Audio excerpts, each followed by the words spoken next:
It's hard to escape the feeling these days that we're living in, well, a period of just unprecedented technological change. It really is. You hear it constantly. Yeah, you hear the pronouncements from, the titans of tech, Bill Gates, Elon Musk, even the legacy of Steve Jobs, this Yeah. almost unwavering techno-optimism. This belief that if we just innovate fast enough, everything else will kind of sort itself out later. Exactly. Okay, let's unpack this because it turns out this isn't the first time humanity has been, well, swept up in this kind of fervor.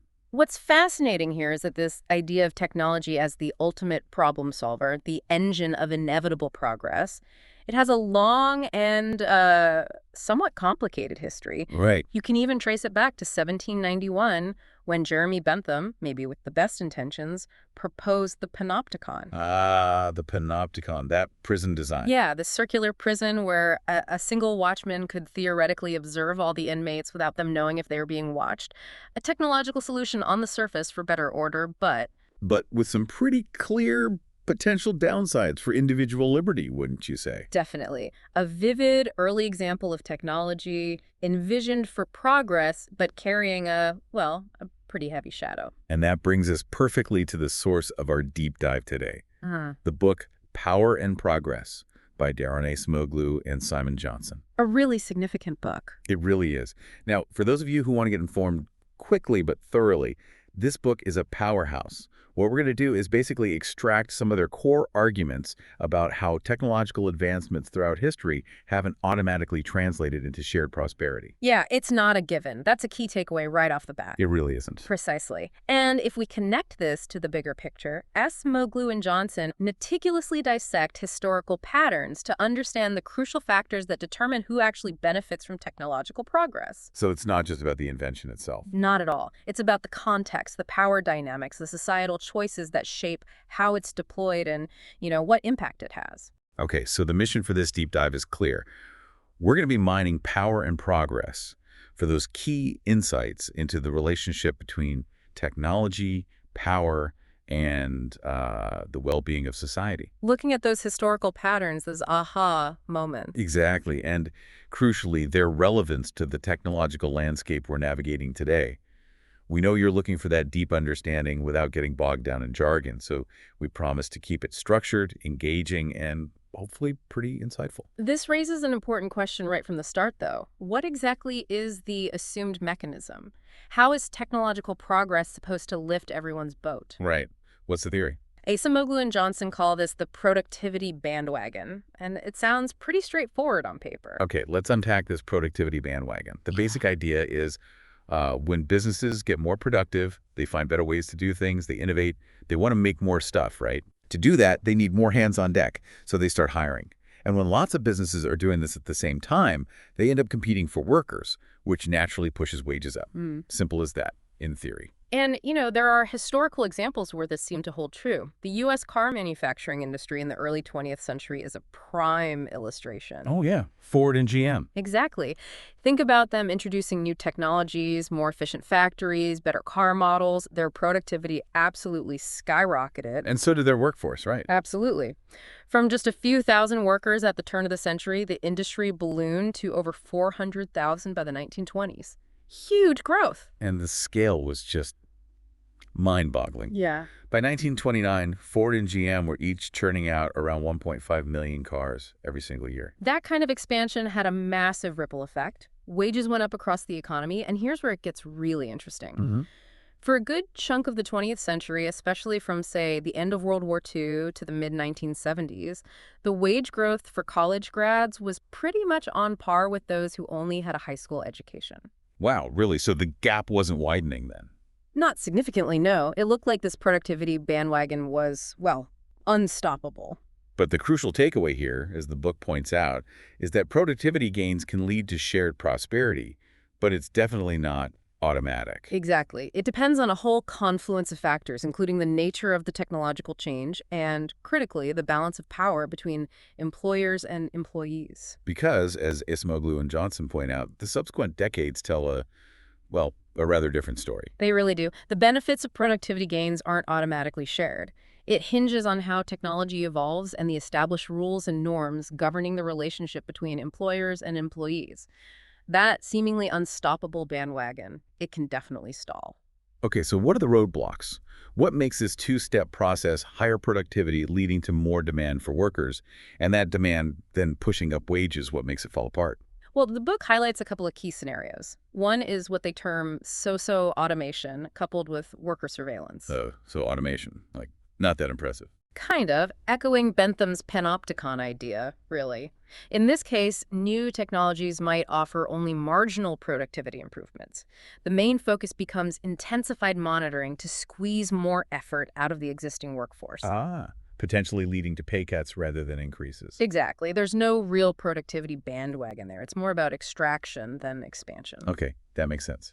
And the other scenario? The other is automation that, well, casts workers aside, as they put it. Like robots taking jobs. Think about the introduction of industrial robots in manufacturing, particularly in the U.S. Midwest. While productivity might increase for the companies adopting these technologies, Right. if there aren't accompanying innovations that create new tasks and opportunities for human labor, the result can be mass layoffs and long-term regional economic decline. So the bandwagon doesn't pick everyone up, it actually leaves a lot of people behind. Precisely. Now, the techno-optimist view often paints this picture of digital technologies as inherently revolutionary for science, right? Providing easy access to all of humanity's accumulated knowledge and these incredibly powerful tools. And in some ways, that's true, isn't it? Oh, absolutely. Techno-optimists definitely have a point there. The speed at which scientific knowledge can now be accessed and built upon is truly unprecedented. It's amazing compared to the past. Acemoglu and Johnson contrast this with the past, where the diffusion of knowledge was incredibly slow. They use the example of Copernicus's heliocentric theory. Took ages to catch on, didn't it? Nearly a century to be significantly built upon by Kepler and Galileo, and even longer to become widely accepted. Today, a scientific breakthrough can be shared globally, like instantly. But then the question becomes, what dictates which technological visions actually take hold? Is it purely based on technical superiority or, logical efficiency? And this is where power and progress makes a really crucial argument. It's not just about what's technically feasible or even what might seem like the most logical path forward. It's about power. Fundamentally, yes. The decisive factor is fundamentally about power specifically, the power to persuade. Persuasion power. Okay. Different technological choices invariably benefit different groups in society, right? And those with greater power, economic, social, political support, they're far more likely to successfully promote their vision. So it's like the power dynamic where someone talks more than they listen. Their voice just dominates. Essentially, yes. Their ideas dominate the conversation, sometimes regardless of the input from others. It's not just about a better mousetrap. It's about who has the loudest voice saying which mousetrap we should all be using. Right. And the impact of a prevailing technology goes far beyond its initial purpose. They use the example of electricity. Good example. It wasn't just a cheaper way to power things. It led to entirely new industries, reshaped factories, created new kinds of jobs, increased demand for all sorts of raw materials. And even brought new environmental challenges like pollution. Exactly. A single technological shift can have massive cascading consequences. Which brings us to a pretty sobering thought from the book. This current dominant vision, heavily promoted by influential tech leaders, this focus on automation, pervasive surveillance, relentless data collection. Yeah. It might not be the magic bullet for everyone. In fact, Acemoglu and Johnson argue it could actually undermine shared prosperity and even weaken our democracies. All while concentrating wealth and power in the hands of a select few. It's a stark warning. It really is.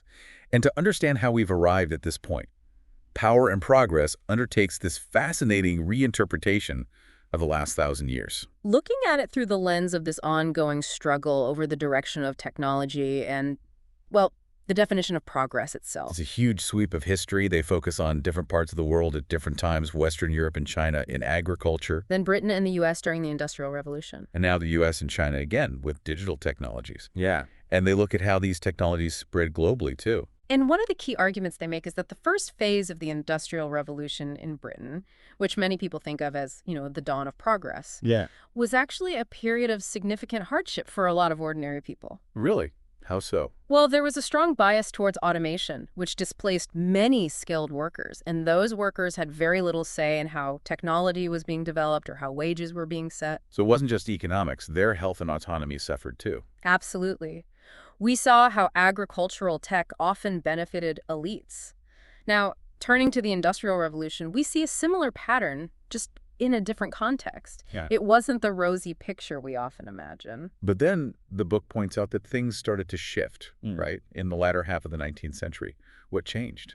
Well, that's when ordinary people really began to organize. Workers formed unions, they pushed for economic and political reforms. Ah, so collective actions started to make a difference. Exactly. Collective action and these social changes started to influence the direction of technology and led to some increases in wages. Acemoglu and Johnson called this a small victory for shared prosperity. But it's the beginning of a long struggle, though. Precisely. Still ongoing. Now, to understand how a particular vision of technology can take hold, the book delves into some fascinating case studies. Let's talk about this idea of capital utopia and Henri de Saint-Simon. Who was he? Henri de Saint-Simon was a French social reformer and aristocratic writer. He believed that human progress was driven by scientific invention and applying new ideas to industry. Okay, sounds reasonable. But he also stressed the importance of enlightened leadership, the idea that men of genius should be given the highest social standing to guide this progress. Ah, so progress driven by experts and industrialists, Yeah. maybe less democratic input. That's the core idea, best driven by the elites leading the way. So this is the intellectual backdrop for some of these grand engineering projects, right? And one of the most prominent examples they discuss is Ferdinand de Lesseps and the Panama Canal. Oh, that story is a real cautionary tale, absolutely. No, that's about it. Well, Lesseps, he was fresh off his success with the Suez Canal, right? And he had this very specific vision for Panama. A canal without locks, a sea-level canal. Despite the geography, Panama's pretty mountainous compared to Suez. Exactly.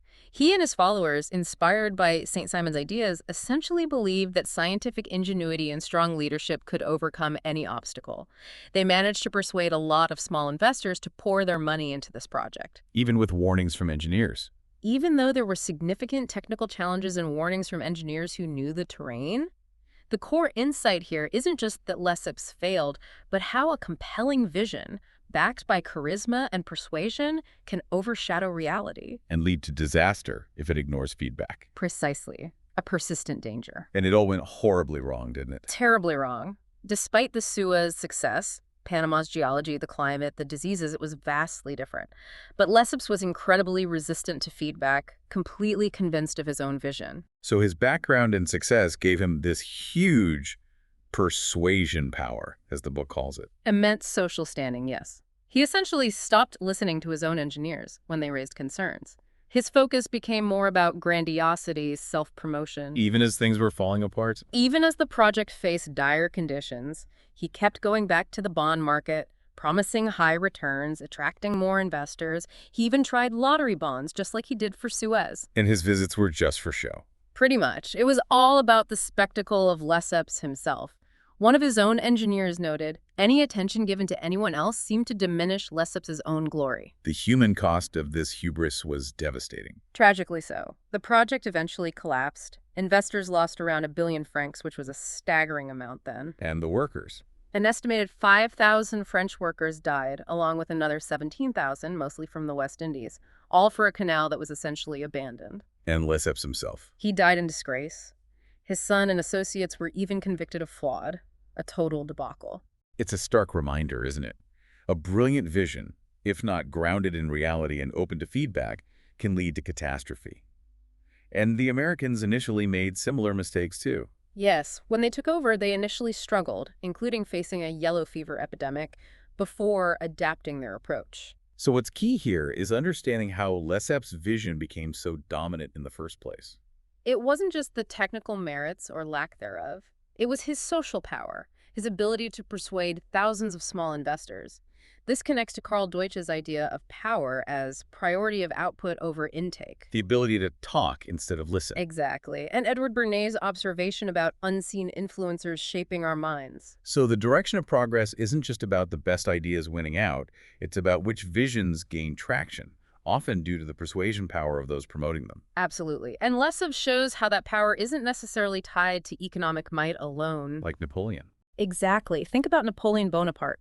His ability to inspire hundreds of thousands wasn't solely based on economic power or his title. It was his charisma, his ability to create a compelling vision, inspire a mass following. And this persuasion power isn't limited to charismatic individuals, right? Financial elites wield it too. The book uses the lead up to the 2008 financial crisis. Oh, yeah, that's a prime example. What's fascinating is how a narrative can take hold even on shaky foundations. Like the idea that bigger banks were always better. Exactly. The idea that larger globally operating banks would bring significant benefits became widely accepted. Journalists, regulators, even international financial bodies bought into this story. Creating an environment for excessive risk-taking. Precisely. Betting on ever-increasing housing prices, leading to inflated profits, huge bonuses. Complex derivatives became a major source of profit, and the finance sector's share of total U.S. corporate profits just ballooned. But as we all know, that same structure that amplified the gains also magnified the losses when things went south. Hugely magnified them. And when these two big-to-fail firms faced bankruptcy, the very policymakers who had championed deregulation were forced to step in with massive bailouts. Highlighting the consequences of that persuasive narrative. Absolutely. The book also touches on more subtle ways persuasion works, linking it to social status, even imitation. That study with preschoolers is quite telling. Yes, the researchers found preschoolers imitated others not just to learn how to use things, but they tended to follow those they perceived as prestigious or having expertise. So we kind of instinctively follow successful people, It seems like we have an innate tendency to listen to people we think are successful, and we often judge success by who is being obeyed and followed by others. which reinforces existing social hierarchies. It's an evolutionary Yeah. feedback loop, right? Yeah.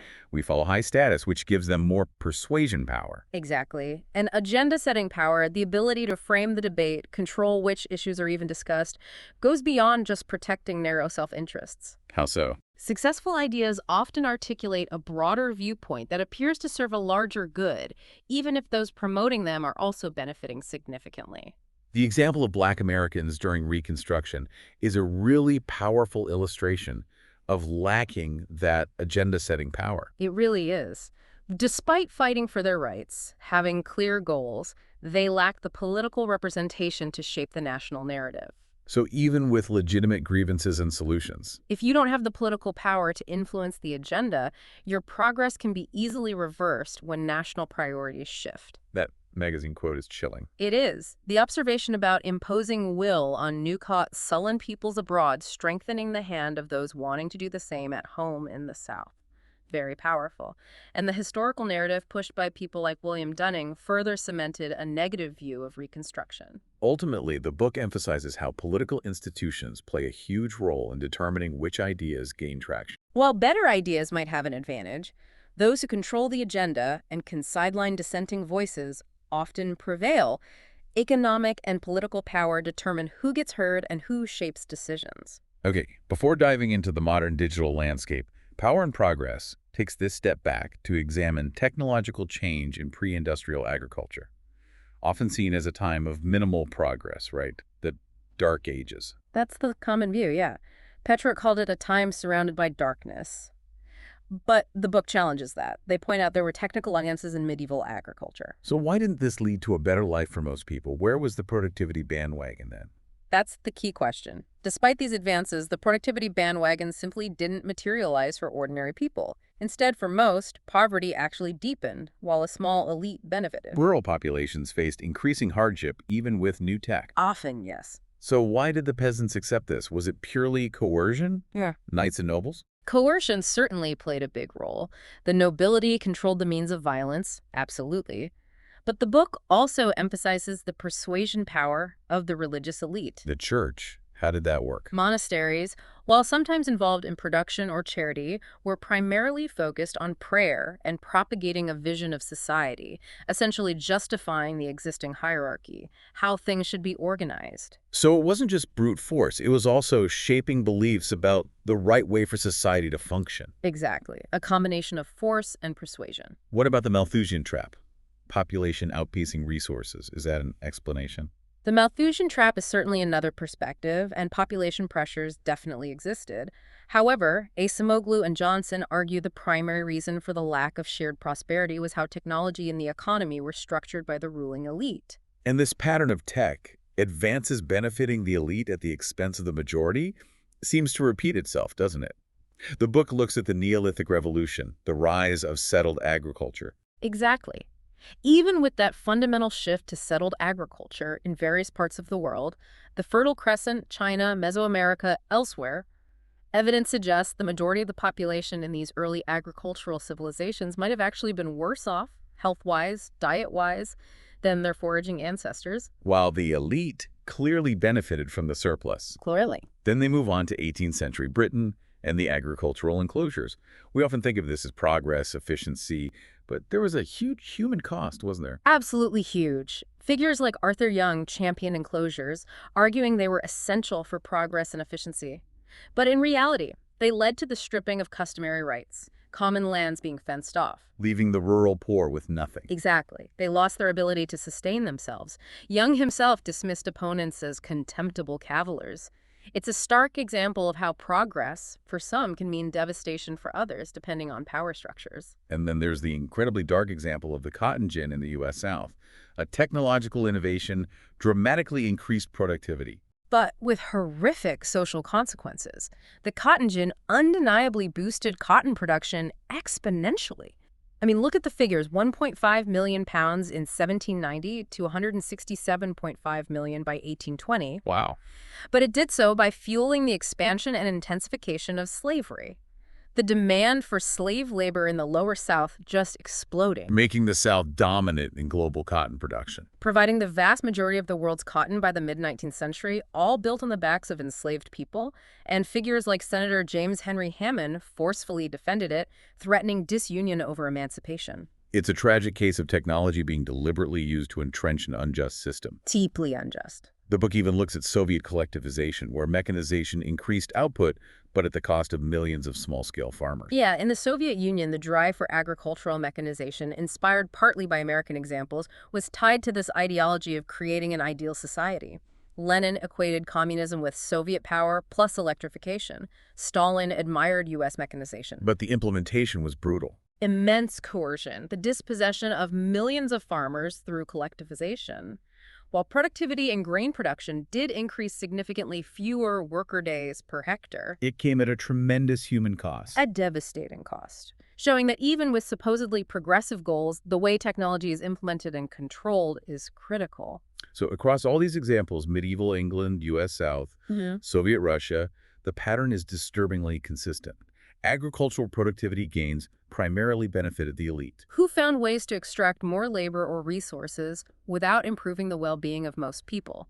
And the book stresses these weren't inevitable outcomes. They were specific technology choices aligned with the interests of the dominant groups. Exactly. It really makes you think about whose interests are being prioritized today, challenges that whole trickle-down idea. Absolutely. Okay, moving on to the early Industrial Revolution in Britain. We see figures like George Stephenson emerge. Right. The book presents him as this new type of individual, rising from modest origins because of his technical skills and ambition. His breakthrough with the steam engine at High Pit in 1811 is a great example. Not part of the traditional elite. No, but his practical skills and ingenuity allowed him to solve a critical problem, gain recognition. The early Industrial Revolution in Britain was partly driven by this rise of a middling sort, people with ambitions, skills, And crucially, allowed by society to pursue their dreams. yes, allowed to innovate and challenge the status quo, which was a departure from the more rigid hierarchies elsewhere. Now, there's a lot of debate about why Britain was first to industrialize.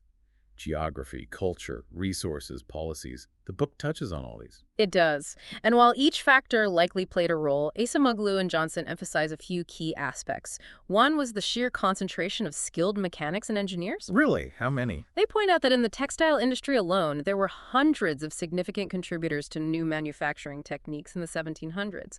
That practical know-how was vital. What about resources like coal? Wasn't that key? Important later, maybe, but not the primary driver in the early phase. That was led by water-powered textile factories. In fact, one study suggests that even without Watt's steam engine, the British economy would have only been delayed by about a month in reaching its 1801 level. That's surprising. And many of these early technologies weren't that enhancing skills, were they? Often the opposite. They were aimed at replacing artisanal skills with machines and cheaper, unskilled labor, men, women, and children. Which led to things like the Luddite riots. Exactly. Significant social unrest. And agriculture. Was Britain way ahead there? Productivity had risen, yes, but it wasn't exceptionally high compared to other parts of Western Europe, so unlikely to be the sole trigger. So what does the book highlight as really significant? The institutional changes in Britain that predated the Industrial Revolution, things like the weakening of feudalism, the rise of a strong merchant class, skilled artisans, yeoman farmers. So it wasn't just the inventions. It was the societal structures that allowed and encouraged them, and the individuals behind them. Precisely. And they contrast Britain with other parts of Europe and China, arguing those regions lacked the same institutional structure to empower innovative individuals to challenge existing hierarchies. But this focus of the aspiring British entrepreneurial class, it was often just on accumulating wealth, wasn't it? Without prioritizing employee well-being. That's a crucial point. The primary goal for many was wealth creation. This really set the stage for the often exploitative conditions of early industrialization. Workers often didn't see the benefits of the increased productivity. Which raises that question again. When innovation is driven solely by profit, who gets left behind? A question that echoes through history. And the book doesn't shy away from detailing the truly horrific human cost of this early industrialization. That 1842 Royal Commission on Children's Employment. Grim reading, the testimony from children like 11-year-old David Pyra, long hours, hard labor in cramped, dangerous conditions. It's heartbreaking. A stark contrast to Adam Smith's view of efficient division of labor. The reality was factories imposing incredibly strict rules, long hours, military-inspired hierarchies. Workers deeply resented the loss of autonomy. That Lancashire folk ballad captures it perfectly. Can't even spend time in your own garden. And accidents were rampant. Rampant, with little concern for worker safety. The anecdote of the Manchester man who lost a son and vowed never to send another child to a cotton factory. It speaks volumes. Even observers like Horace Greeley saw it. Yeah, after the Great Exhibition of 1851, he recognized machinery automation was replacing workers and diminishing their share of the product. This early experience shows tech advancement can have a huge human cost if not managed right. And the public health crisis. Tuberculosis. A major killer in overcrowded, unsanitary industrial cities. The death rates were staggering. Most people suffered from it at some point. It's important to remember this when we hear that optimistic, weak interpretation of history, the idea that progress just inevitably benefits everyone. Absolutely. Andrew Urey's incredibly positive view of the factory system in the 1830s, calling it a great minister of civilization. Even while acknowledging displaced artisans. Sounds eerily similar to some tech utopian rhetoric today, doesn't it? Yeah. Makes you wonder if we're always learning from the past. Even later technologies like the telephone and telegraph. Yeah. Their impact depended on how they were used. Yeah, while they created new tasks and boosted productivity, and the outcomes for labor were generally more favorable than the first wave of automation, the key takeaway remains. The outcomes always depended on the choices made about implementation. Okay, let's move into the second phase of industrialization. The book describes British metal and machine tool industries really harnessing machinery's potential. Right, following Watt and Arkwright's foundational work, there was this growing recognition of needing to move beyond just manual dexterity and machine production. More precision, more efficiency. Leading to further innovations and productivity gains. Yes, and importantly, an expansion of tasks for workers alongside the automation. But technological change alone wasn't enough to improve workers' wages, was it? Still needed something else. Absolutely not. Workers needed bargaining power. And they gained that in the second half of the 19th century through the rise of collective bargaining and, crucially, the legalization of trade unions in 1871. So organization was key. Key. This coincided with industry expansion and more competition for workers. It highlights the crucial role of worker agency in making sure progress translates into better lives. Political reforms and democratization also played a crucial role during this period, didn't they? Hugely important. The pressure for democratization, even the fear of it among conservative politicians, spurred incremental reforms through things like the Reform Acts. And this changed government itself. Yes, significant changes within the civil service. Officials started pursuing broader social interests, influenced by Benthamite ideas of social efficiency, and a growing awareness fueled by data like that Royal Commission report of the market's limits in fixing social problems. The example of sanitation improvements in British cities really illustrates this shift. Exactly. The industrial cities had become incredibly unsanitary, rampant disease. The move towards proper sewers, connecting, flushing toilets despite resistance, was a direct result of this shift in thinking and policy, driven by data and a broader social interest. Shows how societal needs can drive progress. Then the book transitions to the 20th century U.S. Initially, factories there looked like British ones from the mid-19th century, Pretty much. Entrepreneur managers, limited production planning. But then, late 19th century, we see the rise of engineer managers. bringing more structure. More structure, better planning, data collection, efficiency analysis, a more systematic approach. And during this period in the U.S., new industries with diverse occupations drove employment growth, both overall and white-collar jobs in manufacturing. That's right. And the crucial difference from early British industrialization is that while automation continued in the U.S., it was largely offset by the creation of new tasks and opportunities, especially for workers with basic schooling. Suggesting the nature of innovation matters replacement versus creating new possibilities. Absolutely critical. The book also looks at how different countries responded to big challenges like the Great Depression. Sweden's approach is interesting. The Swedish Social Democrats, the SAP, had this two-pronged approach: macroeconomic policies to boost demand and institutional reforms. Reforms aimed at what? More consistent profit sharing between labor and capital, redistribution, social insurance programs. They focused on high industrial wages, expanding manufacturing employment. Shows how proactive government and social equity focus can shape outcomes. And then there's the New Deal in the U.S., another major institutional overhaul. Building on earlier progressive-era reforms, FDR's New Deal involved strong government intervention. Lots of alphabet agencies, policies similar to Sweden's wage price controls, worker protections. Driven by a philosophy of strong government intervention. Yes. The idea, articulated by people like Rexford Tugwell and FDR's Brain Trust, was the need for a strong government to realize the nation's social and economic possibilities. Shows crises can catalyze policy shifts for broader well-being. What's remarkable about the post-war decades in the U.S., the mid-20th century, is how inclusive the prosperity was. Incredibly inclusive. Rapid economic growth went hand in hand with falling inequality. It's often called the Great Compression. The share of income for the top 1% actually declined. Significantly. This period is a powerful example of how tech progress can be coupled with shared prosperity, given the right policies and social structures. Even in industries with big automation, like containerization in ports, there were positive outcomes. Yeah, containerization automated a lot of work, sure, but it also dramatically increased cargo volume, leading to greater demand for longshoremen. And importantly, the union advocated for adopting more advanced machinery. Why would they do that? They saw the potential for better working conditions. As Harry Bridges of the Longshoremen's Union put it, the days of sweating on these jobs should be gone. Shows worker empowerment and strategy can lead to positive outcomes even with automation. So during these glorious years, steady automation was balanced by new task creation, keeping labor share stable, translating productivity into wage growth for most. Pretty much across skill groups, yes. A real contrast to earlier periods of slower, more unequal growth. Important to acknowledge, though, that minorities in the U.S. still faced huge challenges. Absolutely. Persistent racism and exclusion were still major issues. But compared to earlier periods in the decades that followed, the mid-20th century saw more widely shared prosperity overall. But then, after the mid-1970s, we see this reversal. Growth slows, becomes much more unequal. What drove that shift? Well, the oil crises of the 70s played a role, sure, but the book argues the more fundamental issue was a change in the structure of economic growth.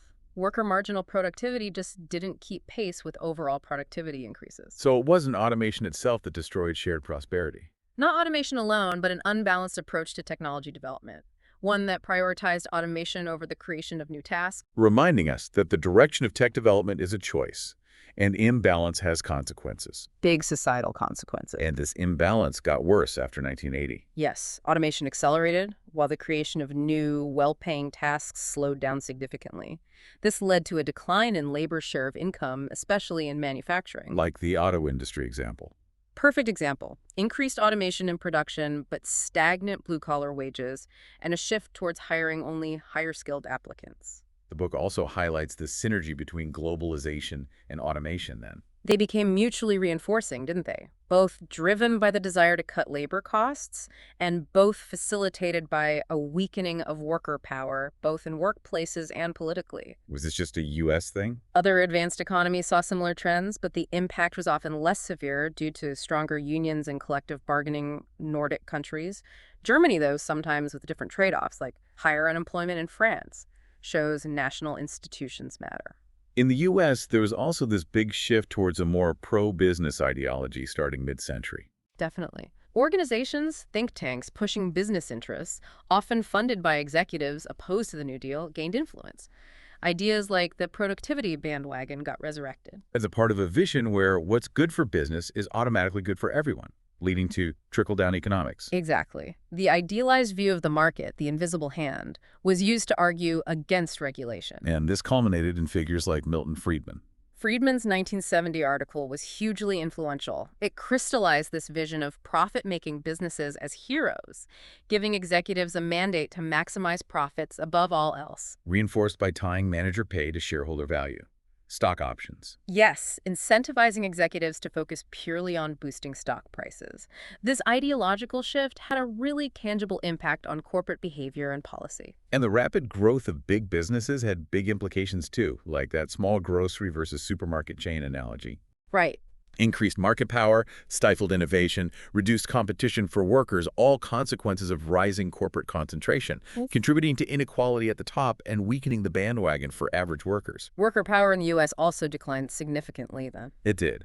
While some blame union leadership flaws, the book points to structural issues too.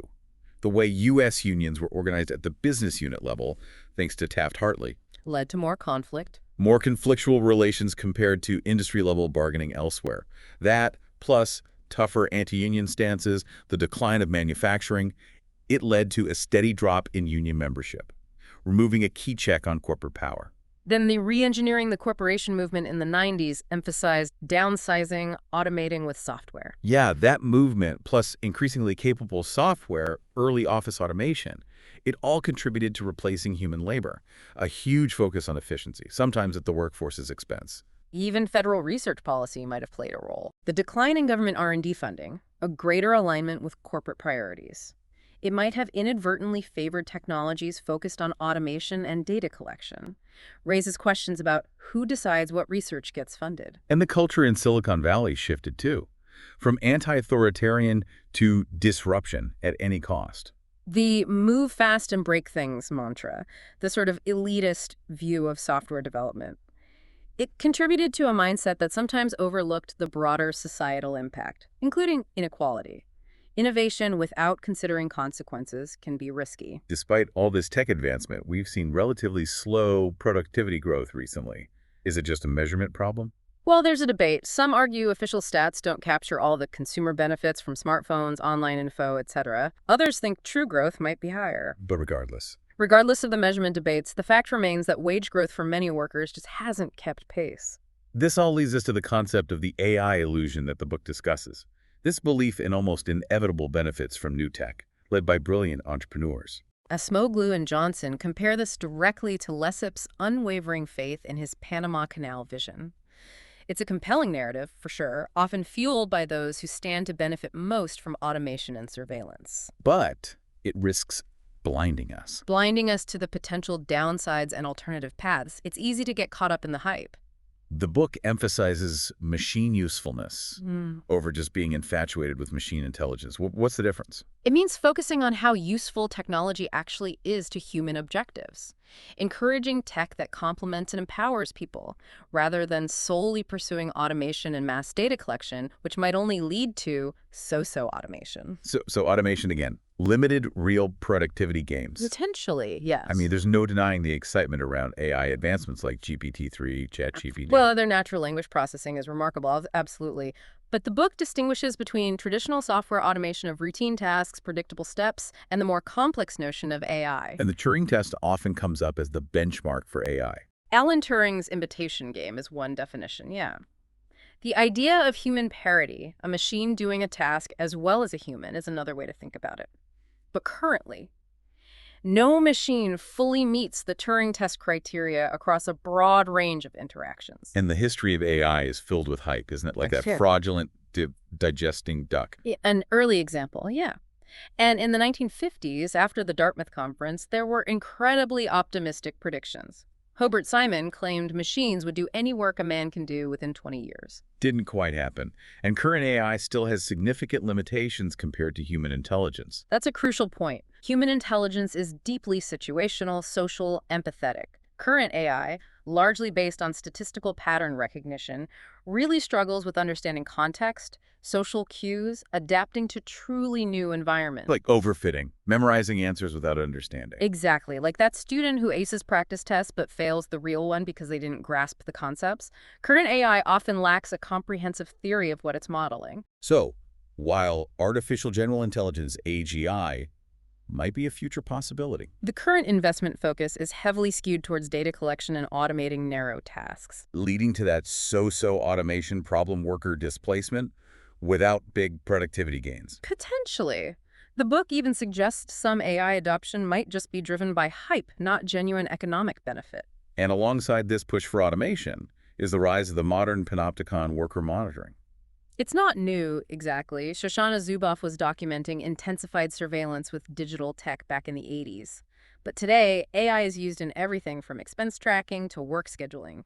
Eroding worker autonomy and predictability. That's the concern, yes. But the book stresses that digital tech doesn't have to be used this way. There's another path. Absolutely. When digital tech is directed towards helping and complementing human capabilities, we can achieve much better outcomes, fostering innovation, empowering people. Okay, this brings us to the critical issue of the erosion of democracy in the digital age. The book uses some powerful examples. The case of Chinese tennis star Peng Shuai's censored Weibo post is just stark. Shows how platforms can be used for censorship and control by authoritarian regimes. The speed of removal, blocking info. Highlights China's politically weaponized system of censorship, as Zhao Qiang puts it. It extends to dissenting posts, foreign websites via the Great Firewall, Western social media. Plus indoctrination in schools. Reinforcing the Communist Party's authority, yes. Yet interestingly, that study found many Chinese internet users do want uncensored foreign media when they can get it via VPNs. Right. Challenges the idea of total state control over minds. The book also mentions spyware, like Pegasus. Used for surveillance by authoritarian governments with disturbing allegations, like its use against journalist Jamal Khashoggi. These examples really underscore that digital tech isn't inherently pro or anti-democratic. Exactly. Its use for surveillance and repression is a choice, a direction that has been taken. The case of Facebook in Myanmar is particularly tragic, isn't it? How platform algorithms can cause real-world harm. Horrifyingly so. Facebook's business model, maximizing engagement, inadvertently amplified hate speech and misinformation in Myanmar. It became a key tool in organizing what the U.S. eventually recognized as genocide against the Rohingya. And Facebook's response was slow. Slow and insufficient, despite warnings. A chilling example of how profit motives can have devastating social consequences in the digital realm. And it's not just in authoritarian contexts. Misinformation spreads faster and farther than truth on platforms like Facebook. Partly user behavior, sure, but also because the algorithms often elevate sensational, emotionally charged content. It boosts engagement. A far cry from the early vision of the internet as a diverse public sphere. A very far cry.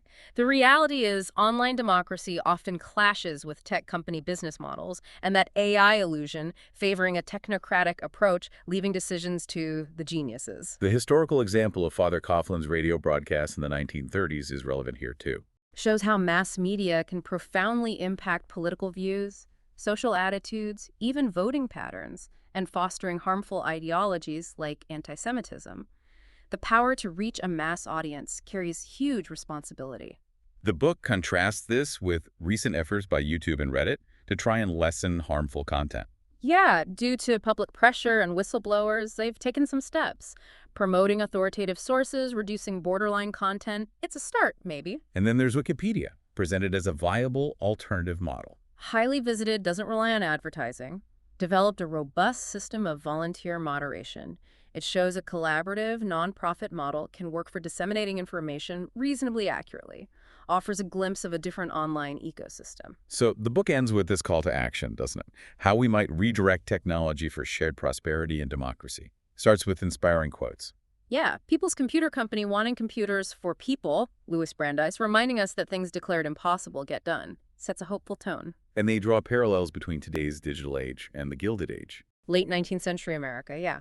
Another period of rapid tech change, alarming inequality, powerful corporations, robber barons. And they look to the Progressive Era as a historical example of successful redirection, highlighting three key approaches. Exactly. First, changing the narrative, muckrakers like Ida Tarbell, exposing abuses, writers, thinkers. Second, Cultivating countervailing powers, organizing people, labor unions like Mother Jones led, community activists, broad reform movements. and third, Policy solutions, landmark legislation, antitrust laws, Pure Food and Drug Act, constitutional amendments for income tax, direct election of senators, women's suffrage. These three prongs working together are essential. and the book emphasizes these progressive reforms didn't happen overnight, but laid the groundwork. Laid the groundwork for the New Deal, post-war shared prosperity. And they argue these same lessons are relevant today for the digital age and climate change. So, redirecting technology requires an approach that complements workers, not just replaces them. Yes, recognizing diverse human skills, which means diverse innovation strategies, less likely when a few giant tech firms dominate. It's not about stopping automation or data collection entirely. But encouraging technologies that enhance human capabilities. Exactly. Civil society organizations have a crucial role here, coordinating collective action, holding companies accountable. A huge role. The book asks if online organizations can help or hinder this, acknowledging past disappointments but hoping for better online communities. And democratic politics needs to extend beyond just voting. To self-governance in workplaces, broader civic participation. Then they suggest specific policy levers. Well, tax reform. Reducing incentives for excessive automation, maybe lowering payroll taxes, modestly increasing taxes on capital, closing loopholes. Data ownership. Worker protections. Exploring user data ownership, maybe data unions like the Writers Guild model to negotiate terms, stronger antitrust enforcement against tech giants. And regulating social media. Section 230. Reforming or repealing Section 230 to hold platforms accountable for promoting harmful content. Not necessarily eliminating all of it, but stopping algorithms from actively boosting misinformation and hate speech. Okay, so to bring it all together, the central argument of power and progress is crystal clear. Technological progress isn't automatic. Not automatic, not guaranteed to benefit everyone. Its direction and impact are shaped by power, persuasion, and the choices we make as a society. We've looked at historical examples across centuries: medieval agriculture, industrial revolutions, digital tech, and the recurring theme is how power shapes technology, often benefiting elites. Sometimes at the expense of broader societal well-being. And these historical lessons have direct relevance right now with AI and digital tech. The current trajectory is a choice, isn't it? Not some inevitable force. Absolutely a choice. Which leaves us with a final thought for you, our listener. What kind of technological progress do you want to see? How can individuals, how can society as a whole exert influence to ensure new tech leads to more shared prosperity, stronger democracies? Instead of just reinforcing inequalities and undermining freedoms, we really encourage you to explore the ideas in Power and Progress further, and maybe think critically about the narratives surrounding tech advancement today.